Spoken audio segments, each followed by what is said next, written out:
Hi there. In this topic, we're going to look at predicting grades and grading in general.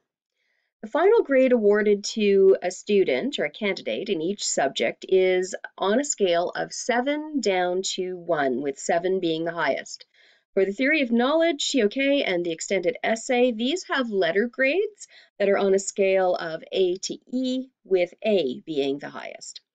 A predicted grade is not required for only one case, and that is for language A literature standard level, school-supported self-taught candidates.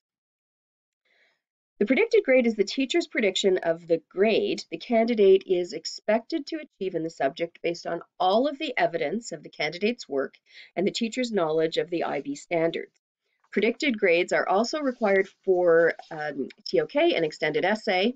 It's important that each prediction is made as accurately as possible without predicting under or predicting over the grade.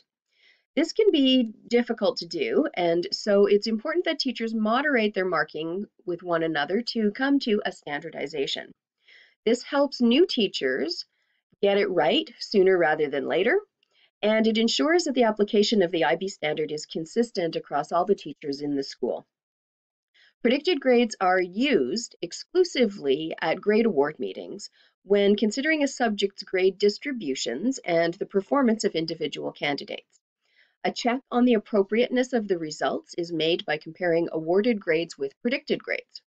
If there are significant discrepancies, then further reviews can be conducted.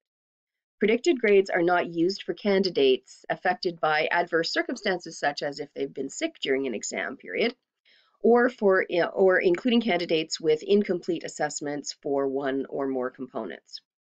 The IB has no policy on whether predicted grades should be released to candidates. This is left to the discretion of the school. As you think about these ideas, consider what evidence would you want to have in order to make a reliable predicted grade?